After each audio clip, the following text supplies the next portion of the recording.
Hello everyone, welcome back once again to our biology lecture that is inheritance and variation.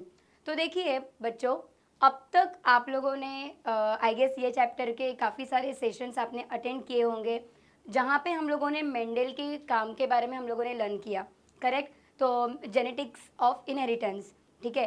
तो जिसमें Mendel ने हमें बताया कि जीन्स के बारे में बताया, फैक्टर्स के बारे में बताया, जीन्स क्या होता है, ठीक है, मोनोहाइब्रिड क्रॉस क्या है, डाईहाइब्रिड क्रॉस क्या है, अगेन मेंडल के जो 3 लॉ है, तो ये सब के बारे में ही हम लोगों ने क्या किया, लर्न किया, ठीक है। तो अब आगे आज हम लोग क्या लर्न करेंगे। आज हमारा जो सेशन का टॉपिक है which we are going to start, वो है chromosomal basis of inheritance. Chromosomal base of inheritance का मतलब क्या है, ये कहाँ से आया। तो एक्चुअली हुआ ऐसा कि मेंडल ने हमें जेनेटिक्स के बारे में बताया, जीन के बारे में बताया। मेंडल ने हमें बताया कि जो जीन्स है वो कैसे आगे पास हो रहे। मेंडल ने हमें अलील्स के बारे में बताया। मेंडल ने हमें ये भी बताया कि अलील्स भले वो एक साथ प्रेजेंट है बट वो मिक्सअप नहीं हो रहे, ये नेक्स्ट जनरेशन तक पास हो रहे करके। बट फिर भी सैडली मेंडल की बातों पे ऊपर किसी ने भरोसा बिल्कुल नहीं किया। सबको लगा अरे कौन ये पागल आदमी है, कुछ भी कैलकुलेशंस कर रहा है, कुछ भी मतलब गार्डन पी प्लांट के ऊपर काम कर रहा है, मतलब कुछ भी यहाँ पे बकवास किए जा रहा है ऐसे। मतलब तब के साइंटिस्ट लोगों को लगा एंड जो भी बाकी के लोग थे आसपास, उन लोगों ने बिल्कुल भी मेंडल के ऊपर भरोसा नहीं किया, ठीक है। तो होता है ना ऐसे, कभी कभी हमारे साथ भी हम कुछ बोलते हैं तो हमारी बातों पे लोग बिलीव नहीं करते। क्यों नहीं बिलीव करते? बिकॉज जो भी साइंस है, हमारे साइंस को क्या चाहिए, प्रूफ चाहिए। एंड मेंडल ने तब जो भी काम किया था वो सब नया था, करेक्ट। तो उनको कुछ तो ऐसा सॉलिड प्रूफ चाहिए था। एंड अगेन मेंडल ने जो भी काम किया था वो काफ़ी नया मेथड भी था।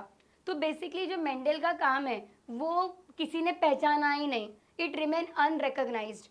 मतलब मेंडल ने जो उनका काम है, मेंडल ने उनका काम जो है पब्लिश कर दिया था, but nobody believed him. क्यों नहीं बिलीव किया? उसका काफ़ी सारा रीजंस है। तो उसमें से कौन सा रीज़न है, देखिए यहाँ पे आप यहाँ पे देख सकते हो मेंडल के काम के ऊपर बिलीव ना करने के रीजंस। तो क्या क्या रीजंस है देखिए बच्चे यहाँ पे। पहला रीज़न ये है, communication was not easy. Communication was not easy का मतलब क्या होता है, एट दैट टाइम, आज हमारे पास कंप्यूटर है, इंस्टाग्राम है, फेसबुक है, व्हाट्सएप है। आज हम एक दूसरे के एक साथ हम एक दूसरे के साथ हम लोग इजीली कम्युनिकेशन कर सकते हैं, बराबर। अगर मुझे कुछ इन्फॉर्मेशन भेजना है, इजीली हम अपडेट कर सकते हैं। आजकल छोटी छोटी चीज़ें इमीडिएटली वायरल हो जाएंगी, ठीक है। तो यहाँ पे तब ऐसा कुछ भी नहीं था back then. There was no facility, there is no technology. तो इसके लिए कम्युनिकेशन की वजह से मेंडल का जो नॉलेज है आगे के जनरेशन तक पास हो ही नहीं पाया। Then his mathematical approach was new and unacceptable. Mendel ने प्यूनेट स्क्वायर के फॉर्म में मोनोहाइब्रिड एंड डाइहाइब्रिड क्रॉस किया था। उन्होंने हमें फिनोटाइपिक रेशियो क्या है, जीनोटाइपिक रेशियो क्या है, ये हमें बताया। बट देन ये उनको उस बाकी सब लोगों को कुछ अलग लगा, कुछ वियर्ड लगा। तो लोगों ने उनके मैथमेटिकल एक्सप्रेशन पे या फॉर्मूला के ऊपर बिल्कुल भरोसा नहीं किया। उसके बाद देखिए क्या बोला है, the concept of genes as stable and discrete unit could not explain the continuous variation. मतलब मेंडल ने जीन्स के बारे में बताया, अलील्स के बारे में बताया। मेंडल ने हमें ये बताया genes are responsible for character. Mendel ने हमें ये बताया gene is responsible, allele is responsible for skin colour, height, ये सब के लिए मेंडल रेस्पॉन्सिबल है। बट मेंडल की ये बातों का किसी ने भी भरोसा नहीं किया, जीन रेस्पॉन्सिबल है करके। एंड अगेन मेंडल को कुछ सॉलिड प्रूफ देने हुआ ही नहीं कि genes are responsible for passing the character. उसके बाद ही could not give physical proof for the existence of the factor. Factor मतलब क्या? मेंडल ने स्टार्टिंग में जीन्स को क्या नाम दिया था, इनिशियली फैक्टर ये नाम दिया था। तो फैक्टर सेल के अंदर, न्यूक्लियस के अंदर प्रेजेंट होता है, ये उन्हें बताने को नहीं हुआ। ही कुड नॉट एक्सप्लेन दैट। तो ये सारे रीजन के वजह से मेंडल का जो काम है it remain unrecognised for longer period of the time. Then surprisingly जब तक वो जिंदा थे तब तक उनका काम किसी ने भी रिकॉग्नाइज किया। बट मेंडल को खुद पे भरोसा था। मेंडल को खुद को इतना भरोसा था, उन्होंने ये बोला था चाहे आज दुनिया मेरी काबिलियत पे शक कर रही है, मेरे जो भी डिस्कवरी है उसके ऊपर शक कर रही है, बट डेफिनेटली शायद मेरे मरने के बाद जो मेरा काम है ये पूरी दुनिया रिकॉग्नाइज करेगी। एंड मेंडल खुद से कहते रहे ये हम लोग बोलते हैं ना आजकल, जो हमारे एक आई गेस मूवी हिट हुआ था, ठीक है, गली बॉय, उसमें एक डायलॉग फेमस हुआ था। कौन सा डायलॉग फेमस हुआ था? अपना टाइम आएगा, ये बड़ा डायलॉग फेमस हुआ था। करेक्ट। तो मेंडल भी खुद से बोलते रहे अपना टाइम आएगा, माई टाइम विल येट कम।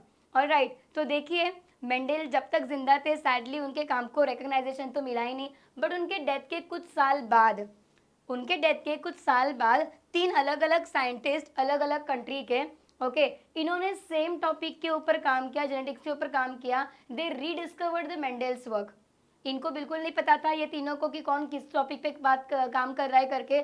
तो जो मेंडल का काम उनके जिंदा होते हुए अनरिकॉग्नाइज था, लोग पहचान नहीं पाए, उनको वैलिडेशन नहीं मिल पाया, ये तीनों साइंटिस्ट ने इन द ईयर, ये तीनों साइंटिस्ट ने जो है in the year 1990 they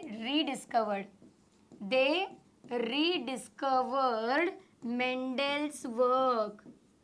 they rediscovered what guys? Mendel's work. मतलब मेंडल का जो भी वर्क है जेनेटिक्स का, इन्होंने वापस से रीडिस्कवर किया। कौन से तीन साइंटिस्ट है देखिए यहाँ पे।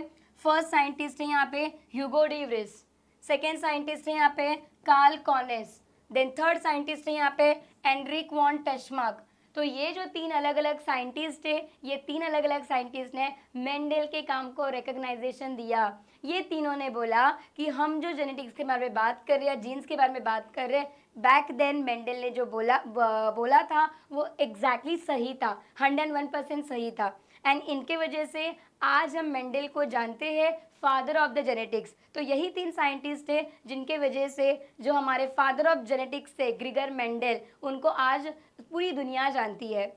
ओके, सो ये तीनों साइंटिस्ट ने मेंडल के टॉपिक के ऊपर काम किया, जेनेटिक्स के ऊपर काम किया। ये तीनों साइंटिस्ट के साथ साथ और भी कुछ साइंटिस्ट थे जिनका नाम है यहाँ पे, आप यहाँ पे देख सकते हो, यहाँ पे सटन एंड बोरी। सटन एंड बोरी ये दो डिफरेंट साइंटिस्ट है जिन्होंने पैरेलली मेंडल के जो काम है उनके ऊपर उन्होंने क्या किया, रीडिस्कवर किया, थोड़ा सा स्टडी किया। मेंडल ने जीन्स के ऊपर काम किया। हम सबको पता है बच्चों कि कॉन्सिक्वेंसेस क्या है। यहाँ पे देखिए, यहाँ पे तो यहाँ पे अगर आप देखोगे सबसे छोटा फैक्टर है यहाँ पे जीन। जीन्स जो है काफ़ी एक साथ आएगा। जीन्स से हमें क्या मिलेगा? डीएनए मिलेगा। डीएनए जो है ये कॉइल हो जाएगा, एंड डीएनए कॉइल होने के बाद हमें यहाँ पे क्या मिल जाएगा? क्रोमोसोम मिल जाएगा यहाँ पे। करेक्ट। तो ये जो जीन के ऊपर काम है, जीन के ऊपर काम किसने किया था? आप सबको पता है जीन के ऊपर काम किसने किया था? मेंडल ने किया था, गार्डन पी प्लांट के ऊपर। ठीक है, मेंडल ने हमें law of dominance, law of segregation and law of independent assortment, ये सारे के सारे लॉ बता दिए हमें जीन के ऊपर। ठीक है, उसके बाद क्रोमोसोम। ओके, ये जो दो साइंटिस्ट है सटन एंड बोरी एंड बाकी के जो पहले वाले तीन साइंटिस्ट है, उन्होंने क्रोमोसोम को माइक्रोस्कोप के अंदर ऑब्जर्व किया, बिकॉज मेंडल के टाइम पे माइक्रोस्कोप अवेलेबल नहीं था। देन माइक्रोस्कोप का डिस्कवरी हो गया टेक्नोलॉजी की वजह से, तो they could see the chromosome under the microscope. And then बाद में पता चला कि हमारा ये जो क्रोमोसोम है, क्रोमोसोम के ऊपर काफ़ी जीन्स है। तो जीन्स का जो भी थ्योरी हमें मेंडल ने बताया, this theory is applicable for the chromosome. ठीक है, तो ये दोनों साइंटिस्ट ने मेंडल का काम करने के बाद they worked on the chromosome and they published us one work which is called as chromosomal theory of inheritance. तो ये दोनों साइंटिस्ट ने हमें क्रोमोसोमल थ्योरी ऑफ इनहेरिटेंस के बारे में इंट्रोड्यूस किया। हम सबको पता है क्रोमोसोम क्या है अभी करके। ठीक है, तो क्रोमोसोम थ्योरी एग्जैक्टली क्या है, उसमें हम लोग क्या एग्जैक्टली नया करेंगे, तो ये क्या है वो, let's see that over here बच्चों, वन बाय वन। तो आप सबको पता है कि हमारे ह्यूमन बॉडी के अंदर टोटल 46 क्रोमोसोम प्रेजेंट होते हैं। करेक्ट। तो अगर मैं एक सेल का क्रोमोसोम का अगर मैं ऐसे मैपिंग करूं, तो उसे आप यहाँ पे देख सकते हो, ये एग्जैक्टली दिखेगा कैसे करके। यहाँ पे दिया है ह्यूमन कैरियोटाइप। कैरियोटाइप का मतलब क्या होता है? यहाँ पे आप देख सकते हो, कैरियोटाइप का मतलब होता है क्रोमोसोम का मैपिंग। ओके, कैरियोटाइप का मतलब क्या होता है? क्रोमोसोम का मैपिंग। तो क्रोमोसोम का यहाँ पे मैपिंग हम लोगों ने किया। तो अगर हम लोग यहाँ पे और अच्छे से अगर आप यहाँ मेंशन करें, तो what we can say that in human beings total 46 chromosomes are present. आप यहाँ पे देख सकते हो, बराबर। 46 का मतलब बच्चों यहाँ पे क्या होगा? 23 पेयर्स होगा। 23 पेयर आप यहाँ पे देख सकते हो, ये एक वन पेयर, सेकेंड पेयर, मतलब एक पेयर, मतलब उसमें 2 क्रोमोसोम प्रेजेंट रहेंगे, करेक्ट। नाउ अभी आप सोच रहे होंगे 2 पेयर मतलब एग्जैक्टली कैसा, तो यहाँ पे बच्चों अगर आप यहाँ पे नोटिस करोगे, इसमें का जो एक क्रोमोसोम है, ओके ये सारे पेयर में से एक क्रोमोसोम जो है we have receive from our father, ठीक है, एंड इसमें से जो दूसरा वाला क्रोमोसोम है this we have receive from our mother, ठीक है। तो ऐसे हमारे बॉडी में टोटल 46 क्रोमोसोम प्रेजेंट है। जब हम 46 क्रोमोसोम के बारे में बात करते हैं मतलब हमारे बॉडी में टोटल कितने क्रोमोसोम प्रेजेंट है, 23 पेयर ऑफ द क्रोमोसोम, ठीक है। अगेन ये जो लास्ट वाला क्रोमोसोम अगर आप यहाँ पे देखोगे, ये वाला जो है this one, this is the 23rd chromosome. ये जो 23rd नंबर का जो क्रोमोसोम है इसे हम क्या बोलेंगे, दिस 23rd क्रोमोसोम, इसे हम बोलते हैं सेक्स क्रोमोसोम, या इन डिफरेंट वर्ड इसे हम बोलेंगे एलोसोम्स। तो एलोसोम्स एंड सेक्स क्रोमोसोम का मतलब सेम होता है, ठीक है। तो ये जो 23rd क्रोमोसोम है, ये जो सेक्स क्रोमोसोम है, this will decide the gender of the child, मतलब ये क्या करेगा, this will decide the gender of the child. ये क्या डिसाइड करेगा, बच्चे का जेंडर डिसाइड करेगा, मतलब बच्चा मेल होगा कि फीमेल होगा, करेक्ट। तो अगर आप यहाँ पे देखोगे, आप सबको पता है यहाँ पे कि जब हम यहाँ पे बात करते हैं मेल एंड फीमेल की, ये जो डबल एक्स क्रोमोसोम है ये किस में प्रेजेंट होगा, डबल एक्स क्रोमोसोम प्रेजेंट होगा यहाँ पे फीमेल में, एक्स वाई क्रोमोसोम ये जो है ये कहाँ पे प्रेजेंट होगा, मेल में, करेक्ट। तो बच्चों अगर आप यहाँ पे देखोगे ये 46 टोटल क्रोमोसोम प्रेजेंट है, ठीक है। तो ये जो 46 टोटल नंबर ऑफ प्रेजेंट जो है ना हमारे बॉडी में, 46 क्रोमोसोम कहाँ पे एग्जैक्टली प्रेजेंट होते हैं, आप सबको पता होगा हमारे बॉडी में 2 टाइप के सेल प्रेजेंट होते हैं, एक होता है सोमैटिक सेल, दूसरा होता है गैमेट्स, ठीक है। तो आप लोगों को शायद सोमैटिक सेल के बारे में पता होगा, तो what do you exactly mean by the somatic cell, शायद आपने ये वर्ड को सुना होगा, सोमैटिक सेल का मतलब क्या होता है। तो सोमैटिक सेल क्या है बच्चों, all body cell except gametes, okay. Gametes का मतलब क्या होता है, देखिए यहाँ पे मैं आप लोगों को यहाँ पे लिख देती हूँ, what do you exactly mean by the gametes. Gametes आप इसे बोलो या आप इसे जर्म सेल बोलो, ठीक है। जर्म सेल एंड गैमेट मतलब कौन से cell, germ cell and gamete मतलब यहाँ पे मैं बोलूँगी एग सेल, ये जो कि फीमेल में प्रेजेंट होगा, या मैं यहाँ पे बात करूँगी स्पर्म सेल, ओके। तो गैमेट्स का मतलब क्या होता है, egg cell and the sperm cell. तो सोमैटिक सेल का मतलब क्या होता है, हमारे बॉडी में टोटल जितने भी सेल है गैमेट्स को छोड़ के, मतलब हमारे हाथों के सेल, हमारे चिक्स के सेल, हमारे यहाँ पे जो बाल है, या हमारा जो स्टमक है या किडनी है, तो ये जो हमारे बॉडी के अलग अलग ऑर्गन है, हमारे बॉडी के सारे जो सेल्स है उसे आप क्या बोलोगे, सोमैटिक सेल। गैमेट्स मतलब गैमेट के अलावा सारे बॉडी के सेल को आप क्या बोलोगे, सोमैटिक सेल। तो हमारा यहाँ पे सोमैटिक सेल का डेफिनेशन क्या हो जाएगा, हमारा यहाँ पे सोमैटिक सेल का डेफिनेशन हो जाएगा all body cells except gametes, all body cells except gametes. तो all body cell except gametes को आप क्या बोलोगे, सोमैटिक सेल। तो ये जो सोमैटिक सेल है ना, सोमैटिक सेल में बच्चों अगर आप यहाँ पे देखोगे, in case of the somatic cell, somatic cell के अंदर टोटल 46 क्रोमोसोम प्रेजेंट होगा, सोमैटिक सेल के अंदर टोटल 46 क्रोमोसोम प्रेजेंट होगा। एंड अगर हम यहाँ पे बात करें गैमेट्स की, तो गैमेट्स के अंदर अगर आप यहाँ पे देखोगे सिर्फ 23 क्रोमोसोम प्रेजेंट होगा, मतलब सोमैटिक सेल का आधा, ठीक है। तो यहाँ पे गैमेट्स में 23 क्रोमोसोम प्रेजेंट होगा एंड सोमैटिक सेल में यहाँ पे अगर आप देखोगे as you can see that over here, यहाँ पे 46 होगा। तो इसका मतलब क्या है कि ये जो 46 नंबर है एंड 23 है, इसे हम यहाँ पे बोलेंगे, we call it as diploid. Diploid मतलब यहाँ पे होगा 2 सेट ऑफ द क्रोमोसोम, मतलब यहाँ पे आप लिखोगे 2n, ठीक है।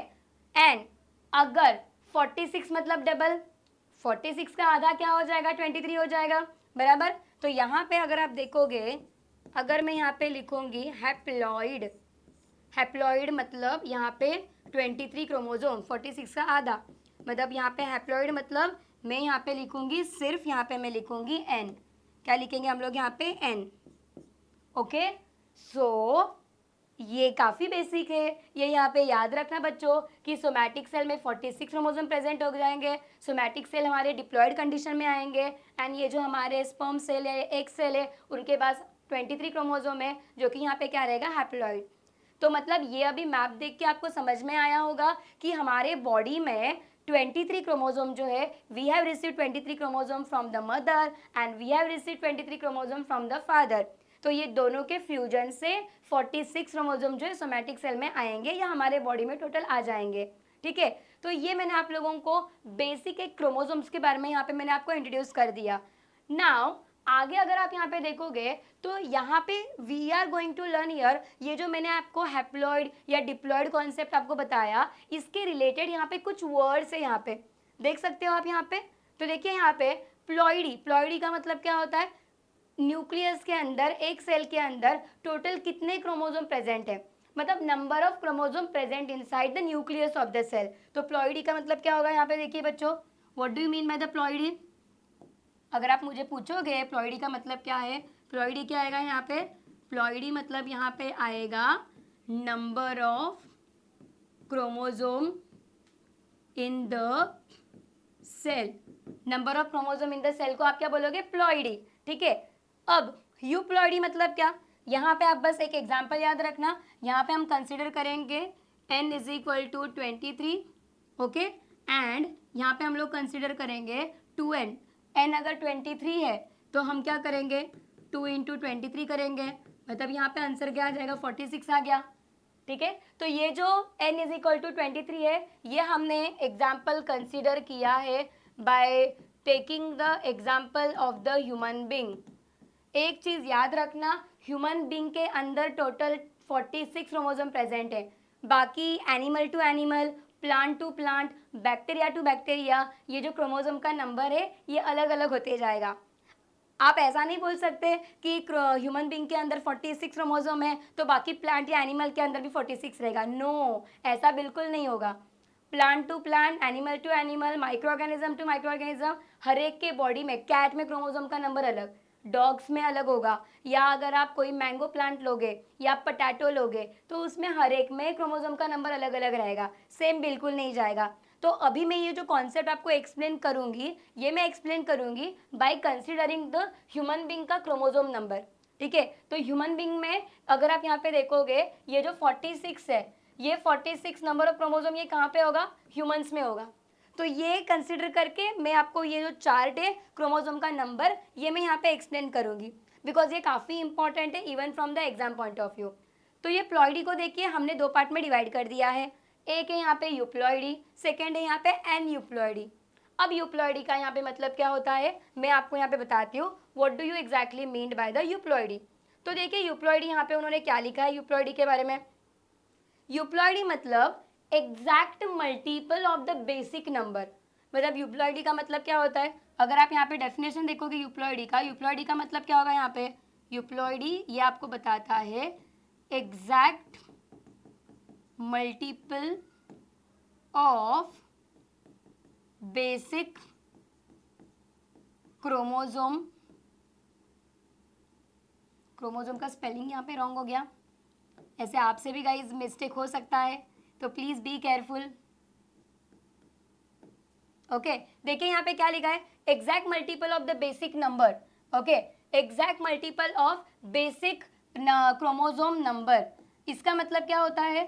मतलब यूप्लॉइडी आपको बताता है क्रोमोसोम में एग्जैक्टली कितना रहेगा, मतलब एग्जैक्ट, मतलब अगर आप क्रोमोसोम का आधा करोगे तो आधा होना ही चाहिए। मतलब फॉर एग्जाम्पल मैं आपको यहाँ पे बताती हूँ, लेट्स से अज्यूम करो यहाँ पे, अगर ये यूप्लॉइडी आपको बता रहा है, ओके, मान लो कि कोई एक सेल है, ठीक है, वो सेल में मान लो यहाँ पे 20 क्रोमोसोम प्रेजेंट है, तो 20 का अगर आप आधा करोगे तो 20 का आधा करने के बाद मतलब ये 20 हो गया 2n, 20 का अगर आप आधा करोगे तो ये 10 हो जाएगा, बराबर। मतलब क्रोमोसोम पेयर्स में अवेलेबल है, उसका आधा नंबर एग्जैक्टली हो सकता है। बट मान लो अगर मैंने यहाँ पे एग्जाम्पल के तौर पे, चलो मान लो मैंने यहाँ पे लिख दिया कोई एक सेल है, सेल के अंदर मान लो यहाँ पे 17 क्रोमोसोम प्रेजेंट है, ठीक है, अगर 17 क्रोमोसोम प्रेजेंट है तो 17 का आधा करना इम्पॉसिबल है अभी यहाँ पे। अगर मुझे पेयर्स करना है यहाँ पे तो पेयर वाइज अगर मैं करूँगी तो आधा कितना हो जाएगा यहाँ पे 8 हो जाएगा एंड प्लस 1 एक्स्ट्रा हो जाएगा यहाँ पे मुझे। तो ये जो है यहाँ पे एक मुझे यहाँ पे एक्स्ट्रा मिल गया, करेक्ट। तो यूप्लॉइडी आपको क्या बताता है, यूप्लॉइडी आपको ये बताता है जो यहाँ पे exact multiple of basic number, मतलब ये बेसिक नंबर अगर 10 है तो उसका डबल 20 हो सकता है, ये 8 है तो उसका डबल 16 होगा, बट यहाँ पे 17 है। मतलब एन यूप्लॉइडी मतलब क्या, there is no exact multiple number. मतलब इन शॉर्ट एन यूप्लॉइडी अगर मैं आपको बोलूंगी, in case of the aneuploidy there will be either deletion और एडिशन ऑफ क्रोमोसोम। एन्यूप्लॉइडी मतलब क्या, एन्यूप्लॉइडी एक ऐसा कंडीशन है जहां पे एक क्रोमोसोम शायद एक्स्ट्रा हो सकता है या आपने उसको डिलीट कर दिया पूरे सेट में से, ठीक है। तो यहाँ पे क्या है यूप्लॉइडी में एग्जैक्ट सेट है। एग्जैक्ट सेट अगर हम लोग और डिटेलिंग में लर्न करने जाएंगे तो यहाँ पे देखिए बच्चों, यहाँ पे हम लोग क्या लिख सकते हैं, यहाँ पे आप बोल सकते हो मोनोप्लॉइडी। तो मोनोप्लॉइडी यहाँ पे लिखा है, मैंने आपको बताया एन मतलब यहाँ पे मान लो हमने कंसिडर किया यहाँ पे 23, ओके। मतलब ये क्या है, यहाँ पे हैप्लॉइड सेट आया, मतलब मोनोप्लॉइडी आप इसे बोल सकते हो या आप इसे यहाँ पे बोल सकते हो यहाँ पे हैप्लॉइडी, ओके। हैप्लॉइड को 23 कंडीशन मतलब क्या, मतलब this is single set of chromosome. तो क्रोमोसोम का जो सिंगल सेट होगा उसे आप क्या बोलोगे, हैप्लॉइड। डिप्लॉइडी मतलब 2n आया, अगर मैं यहाँ पे 2n लिख दूंगी मतलब यहाँ पे क्रोमोसोम का नंबर क्या आया, 46 आया यहाँ पे, मतलब double set of the chromosome. मतलब डिप्लॉइडी का यहाँ पे मतलब क्या होगा, डिप्लॉइडी का यहाँ पे मतलब होगा double set of chromosome. Diploidy का मतलब क्या होगा, double set of the chromosome. Polyploidy, poly का मतलब क्या होता है, पॉली का यहाँ पे मतलब होगा मैनी।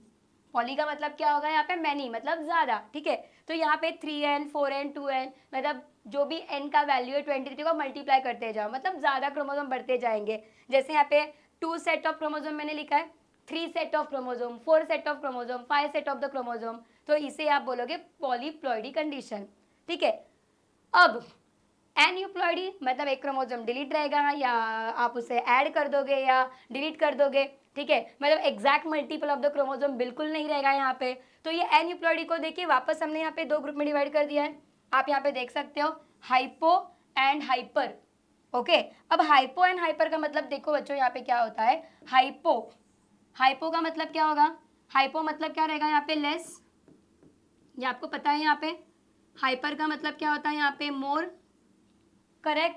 मतलब इन शॉर्ट हाइपर में हम लोग क्या करेंगे, क्रोमोसोम को ऐड करेंगे हम लोग, एंड हाइपर में हम लोग हाइपो में क्या करेंगे, क्रोमोसोम को यहाँ पे माइनस करेंगे, मतलब क्रोमोसोम यहाँ पे डिलीट हो गया।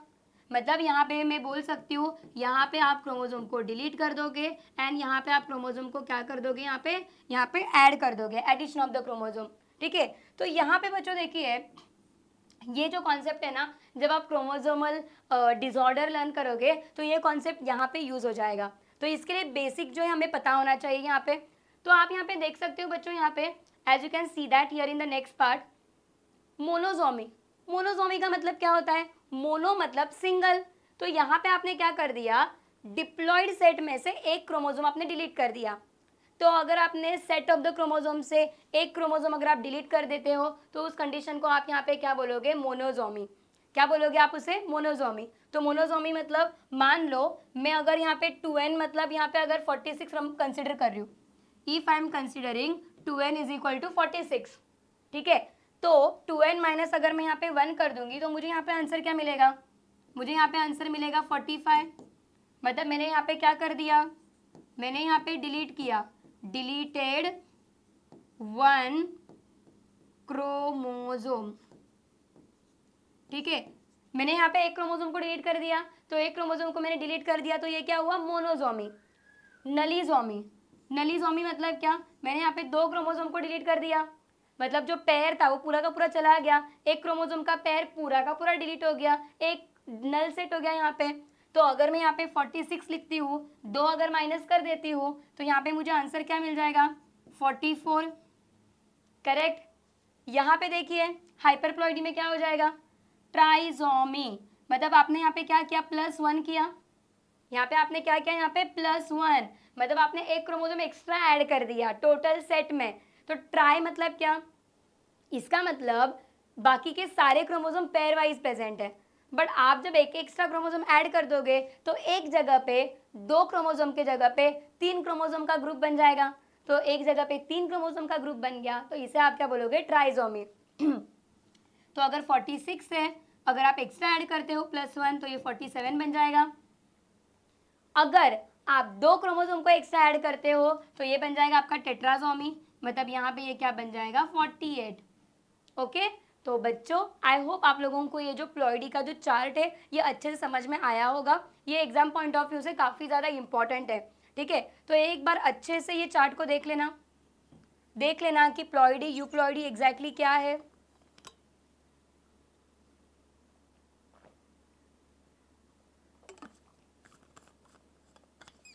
आई होप नाउ आप लोगों को ये समझ में आया होगा ये कॉन्सेप्ट, ठीक है। तो ये प्लॉइडी यूप्लॉइडी ये जो सारा का सारा कॉन्सेप्ट है हमें बताया सटन एंड बोरिन ने, ठीक है।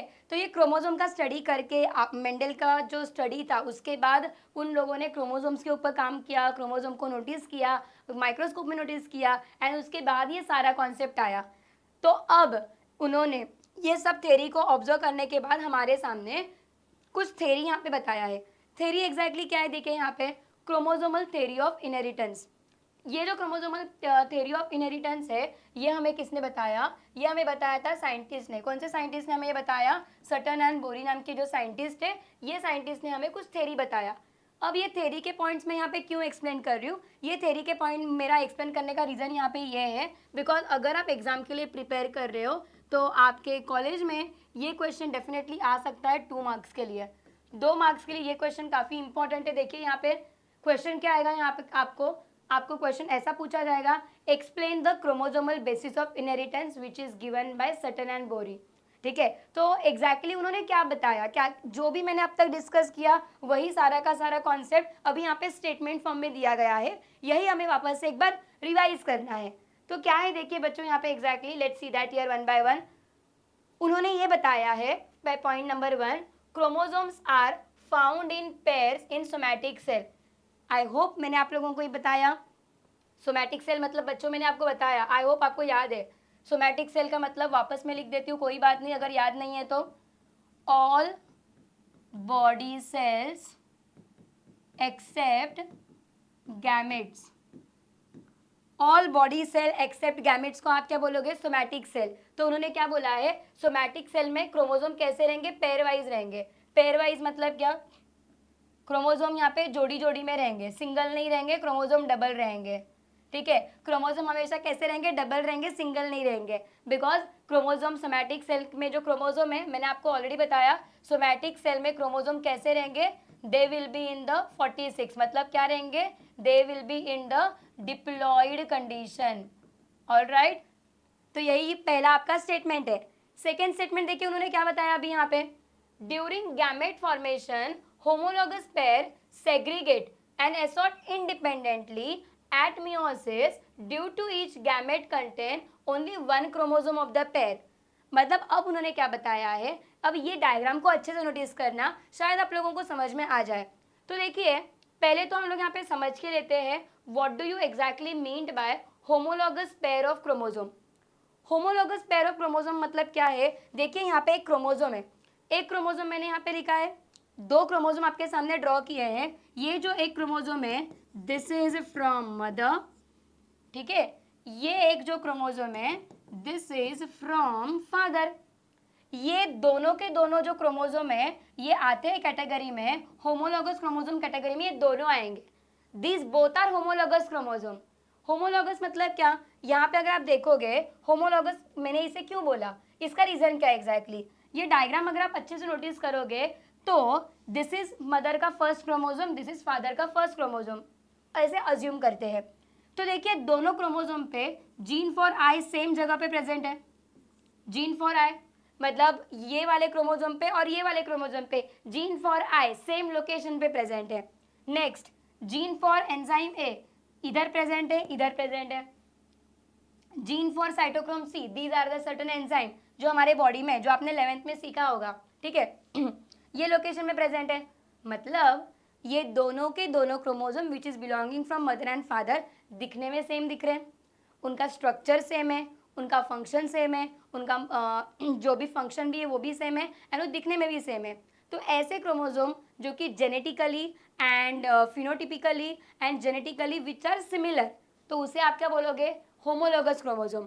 तो होमोलोगस क्रोमोसोम क्या है, वापस यहाँ पे हम लोग डिस्कस करेंगे। यहाँ पे what do you mean by the homologous chromosome, देखिए होमोलोगस क्रोमोसोम, तो होमोलोगस का मतलब यहाँ पे क्या होगा, I am writing here once again, the chromosomes which are genetically, मतलब जिनके जीन्स भी सेम रहेंगे, जेनेटिकली एंड मॉर्फोलॉजिकली। मॉर्फोलॉजिकली का मतलब क्या होता है, एक्सटर्नल अपीयरेंस, मतलब जो क्रोमोसोम दिखने में भी सेम दिखते हैं और जो क्रोमोसोम जेनेटिकली भी सेम है, chromosome which are genetically and morphologically similar, okay, जो एकदम सिमिलर दिखते हैं उसे आप यहाँ पे क्या बोलोगे बच्चों, होमोलोगस क्रोमोसोम। अब ये दो क्रोमोसोम जोड़ी में प्रेजेंट रहेंगे, ये मैंने जो ड्रॉ किया है, मान लो ये क्या मैंने यहाँ पे ड्रॉ किया है, these are the homologous chromosome. अब ये क्रोमोसोम, ये एक पेयर है, this is a one pair, बराबर। बट जब गैमेट फॉर्म होगा, गैमेट मतलब क्या, जब egg cell and sperm cell form होगा, तो ये गैमेट अलग अलग सेल में जाएगा। मतलब मान लो यहाँ पे मैंने एक गैमेट ड्रॉ किया और यहाँ पे एक गैमेट ड्रॉ किया, तो ये जो क्रोमोसोम है अलग अलग हो जाएंगे। मतलब आप यहाँ पे देख सकते हो ये क्रोमोसोम यहाँ पे अलग अलग हो गए, एक क्रोमोसोम एक जगह पे चला गया, एक क्रोमोसोम दूसरी जगह पे चला गया। एंड जो मैंने यहाँ पे ड्रॉ किया ये क्या है बच्चों, मान लो these are the gametes. Now you understood, homologous chromosome यहाँ पे एक साथ प्रेजेंट है, बट जब गैमेट फॉर्मेशन की बात आती है तो ये अलग अलग हो जाएंगे, ठीक है। तो गैमेट्स के बारे में जो हम लोग यहाँ पे लिख रहे हैं ना, एक चीज याद रखना, एग सेल में एंड स्पर्म सेल में कितने मैंने बोला था, गैमेट का मतलब I told you egg cell या स्पर्म सेल, एंड इनमें कितने क्रोमोसोम रहेंगे, they are haploid in nature. Haploid का मतलब क्या होगा, इनमें कितने क्रोमोसोम रहेंगे, इनमें रहेगा सिर्फ यहाँ पे रहेगा 23 क्रोमोसोम, ठीक है। तो ये गैमेट फॉर्मेशन के टाइम पे वो अलग अलग हो जाएंगे। देन उसके बाद देखिए बच्चों यहाँ पे क्या बोला है, देन उन्होंने यहाँ पे बोला है heredity character are carried by the chromosome. ये तो बात सही है, जब सेल डिवीजन होता है, सेल डिवीजन के टाइम पे मदर सेल में जितने भी क्रोमोसोम प्रेजेंट है वो आगे डॉटर सेल में जाएंगे, करेक्ट। तो जो भी डीएनए जो है वो एक जनरेशन से दूसरी जनरेशन तक पास हो रहा है, that is because of the chromosome, because cell division के टाइम पे ही क्रोमोसोम हमें विजिबल होता है, दिखता है, and that's why chromosome DNA एकदम इजीली सेपरेट हो रहा है दो डॉटर सेल के अंदर। आगे देखिए क्या बोला है, ये तो आप सबको पता है, gamete contain all the hereditary character, and ये जो गैमेट है ये काफी इंपॉर्टेंट स्टेटमेंट है, यहाँ पे एक बार नोटिस कर लेना, गौर कर दीजिए यहाँ पे स्टेटमेंट में, gametes are link between parents and offspring. Gametes are link between parents and offspring मतलब क्या, गैमेट्स मतलब कौन, egg cell and sperm cell, मतलब egg cell and sperm cell में जितने भी ये टोटल 23 क्रोमोसोम है, वही 23 क्रोमोसोम हमारे बॉडी के अंदर आए हैं। This 23 chromosome from the egg cell and sperm cell we have received from our parents, मतलब हमारे पेरेंट्स का जो डीएनए है वो हम में आया है, that is because of these gametes, ठीक है। मतलब हम इसे बोल सकते हैं पेरेंट जनरेशन के बीच में एंड बच्चों के जनरेशन के बीच में जो ब्रिज लाइक स्ट्रक्चर है वो है यहाँ पे नथिंग बट द गैमेट। तो gamete is the bridge between the parent generation and the children generation. तो इनके वजह से जो भी पेरेंट्स के अंदर कैरेक्टर है वो बच्चों में चला जाएगा। तो ये है हमारा गैमेट के बारे में इंफॉर्मेशन। उसके बाद उन्होंने ये बोला है यहाँ पे, देखिए अभी आगे नेक्स्ट पॉइंट यहाँ पे, कि union of sperm and egg during fertilization. Fertilization का मतलब क्या होता है, अब यहाँ पे sperm cell and egg cell में 23 क्रोमोसोम है, तो अब यहाँ पे क्या हो जाएगा, एग सेल जिसके पास 23 क्रोमोसोम है ये फ्यूज हो जाएगा, ओके, ये जो फ्यूज हो जाएगा यहाँ पे स्पर्म सेल के साथ, बराबर। तो यहाँ पे हमें एक बड़ा सेल मिल जाएगा जिसमें 46 क्रोमोसोम हो जाएंगे, एंड ये जो पहला सेल है इसे आप क्या बोलोगे, जाइगोट, ठीक है। तो यहाँ पे fertilization. What do you mean by the fertilization? Fusion of egg cell and sperm cell. मतलब egg cell and sperm cell दोनों मिक्स हो गया, दोनों का डीएनए मिक्सअप हो गया.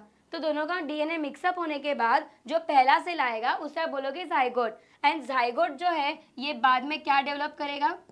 Zygote will develop into zygote will develop into offspring. zygote will develop into the offspring मतलब बच्चे में वो धीरे धीरे डेवलप हो जाएगा. मतलब जस्ट इमेजिन करो, sperm cell and egg cell में अगर 23 क्रोमोसोम नहीं होता, उसके जगह पे अगर उनके बॉडी में 46 क्रोमोसोम होता, तो ये फ्यूजन होने के बाद बच्चे के बॉडी में ऑलमोस्ट 92 क्रोमोसोम जाता, डबल हो जाता, which is a abnormal situation. हमारे बॉडी में एक क्रोमोसोम ज़्यादा आता है या कम आता है तो which creates a genetic disorder. तो देखिए नेचर ने कितना ब्यूटीफुली ये सारा प्रोसेस जो है हमारे बॉडी में फिट किया है. नेचर ने काफ़ी अच्छे से सोच समझ के chromosome haploid and diploid condition में काफ़ी सोच समझ के अलग अलग सेल में यहाँ पे दिया गया है. तो बच्चों ये जो 5 के 5 क्रोमोसोम थ्योरी के जो पॉइंट्स है ये अच्छे से लर्न कर लेना. एंड अगर आपके सामने अभी नोटबुक है तो नोटबुक में भी ये सारे पॉइंट नोट डाउन कर लेना. मतलब एग्जाम के टाइम पे आप जब प्रिपेयर करोगे तो आपको ये काफ़ी ईजी हो जाएगा. तो ये 5 के 5 पॉइंट एज इट इज़ अगर आप एग्जाम में लिख के भी आते हो 101% आप लोगों को 2 मार्क्स यहाँ पे मिल जाएगा. 2 मार्क्स में इसके लिए बोल रही हूँ, काफ़ी बच्चे बोलेंगे मैम बस 2 मार्क्स मिल जाएगा क्या? बिकॉज आपको रूल तो पता ही है कि आप जब 1 पॉइंट लिखोगे तब आपको आधा मार्क्स मिलेगा, 4 पॉइंट आप लिखोगे तो आपको आधा आधा करके 2 मिल जाएगा. तो इसके लिए बच्चों याद रखना ये सारे पॉइंट्स काफ़ी इंपॉर्टेंट है. आगे अभी हम लोग यहाँ पे लर्न करेंगे बच्चों क्रोमोसोम के स्ट्रक्चर के बारे में. क्रोमोसोम का स्ट्रक्चर क्यों इंपॉर्टेंट है ये भी हम लोग यहाँ पे लर्न करेंगे. तो आप यहाँ पे देख सकते हो क्रोमोसोम के स्ट्रक्चर के बारे में. क्रोमोसोम के स्ट्रक्चर के बारे में आप सबको पता ही है कि हमारा ये जो क्रोमोसोम है, क्रोमोसोम किस चीज़ से बना हुआ है? डीएनए. बराबर. डीएनए जो है ये काफ़ी ज़्यादा कॉइल हो चुका है. कैन यू सी हियर ये डीएनए कैसे यहाँ पे कॉइल हुआ है? डीएनए ऐसे प्रॉपरली कॉइल हो चुका है और कॉइल होने के बाद ये हमारा एक स्ट्रक्चर बन गया है. एंड इसे आप क्या बोलोगे? क्रोमोसोम. क्रोमोसोम का मीनिंग तो आप सबको पता ही है. What is a chromo? Chroma का मतलब देखो बच्चों यहाँ पे क्या होता है? क्रोमा का मतलब होता है कलर. जोमा का मतलब क्या होता है? बॉडी. ठीक है, कलर्ड बॉडी. मतलब आप इसे स्टेन करोगे, माइक्रोस्कोप में देखोगे तो you will observe coloured body kind of structure. And ये जो क्रोमोसोम वर्ड है कौन से साइंटिस्ट ने डिस्कवर किया? साइंटिस्ट है जिनका नाम है यहाँ पे डब्ल्यू वेल्डर. डब्ल्यू वेल्डर नाम के जो ये साइंटिस्ट है इन्होंने क्रोमोसोम वर्ड हम सबको इंट्रोड्यूस कर दिया. एंड ये जो क्रोमोसोम का नंबर एज मैंने आपको ऑलरेडी बता दिया है, species to species, animal to animal, chromosome का नंबर अलग अलग होते जाएगा. क्रोमोसोम का ये जो क्रोमोसोम है एक याद रखना, क्रोमोसोम जो है हमें बस दिखेगा मेटाफेज. आई होप आप लोगों को पता है मेटाफेज जो है ये सेल डिवीजन का फेज है. तो माइक्रोस्कोप में क्लियरली क्रोमोसोम आपको यही फेज में देखने मिलेगा माइक्रोस्कोप के अंदर. एंड यहाँ पे हमें क्रोमोसोम का जो लेंथ है या डायमीटर है ये बताया गया है. क्रोमोसोम का यहाँ पे लेंथ है 0.1 to 33 माइक्रोमीटर. ठीक है, ये माइक्रोमीटर टेक्स्ट बुक में ऐसे फॉर्म में दिया गया है UN. ठीक है, तो माइक्रोमीटर. एंड जो थिकनेस है क्रोमोसोम का वो यहाँ पे दिया गया है बच्चों 0.2 to 2 माइक्रोमीटर. तो ये एज सच ये जो वैल्यूज़ मैं बता रही हूँ, अगर आप में से कोई CET या नीट के लिए प्रिपेयर कर रहा है तो ये वैल्यू इंपॉर्टेंट है. और ये भी इंपॉर्टेंट है साइंटिस्ट का नाम क्या है. इसके लिए मैंने साइंटिस्ट का नाम यहाँ पे काफ़ी ऑलरेडी इंट्रोड्यूस कर दिया है. तो अगर आप इस वीडियो को देख के अगर प्रिपेयर कर रहे हो तो डेफिनेटली आप लोगों को काफ़ी यूज़ होगा आपके एग्जाम के प्रिपरेशन करने के लिए. तो बच्चों अभी यहाँ पे देखिए ये जो क्रोमोसोम है ये कैसे बना हुआ है. अगर आप यहाँ पे केयरफुली अगर नोटिस करोगे ना तो यहाँ पे देखिए ये क्रोमोसोम 2 आधे स्ट्रक्चर से बना हुआ है. ये एक आधा स्ट्रक्चर है क्रोमोसोम का. बराबर. ये जो क्रोमोसोम का एक जो आधा स्ट्रक्चर है इस आधे स्ट्रक्चर को हम बोलेंगे क्रोमैटिड. क्या बोलेंगे इस आधे स्ट्रक्चर को? क्रोमैटिड. तो यहाँ पे 2 आधा आधा स्ट्रक्चर मिलके ऐसे ज्वाइन हो चुका है. तो 2 आधा आधा स्ट्रक्चर यहाँ पे मिलके ज्वाइन हो चुका है. तो 2 एक आधा स्ट्रक्चर जो है उसे आप क्या बोलोगे? क्रोमैटिड. तो 2 क्रोमैटिड यहाँ पे मिक्सअप हो गए. ठीक है, तो ये जो आधा स्ट्रक्चर है ये भी क्रोमैटिड ही कहलाएगा. बराबर, ये भी क्रोमैटिड है और ये भी क्रोमैटिड है. 2 क्रोमैटिड आके एक साथ जुड़ गए. मतलब मैं बोल सकती हूँ ऐसे, chromosomes are made up of 2 sister chromatid, मतलब यहाँ पे दो सिस्टर, क्यों दो सिस्टर रहेंगे तो ये वो एक साथ आएंगे। सिस्टर मतलब ऐसे जो क्रोमैटिड जो जेनेटिकली सिमिलर है वो आके दोनों यहाँ पे ज्वाइन हो गए।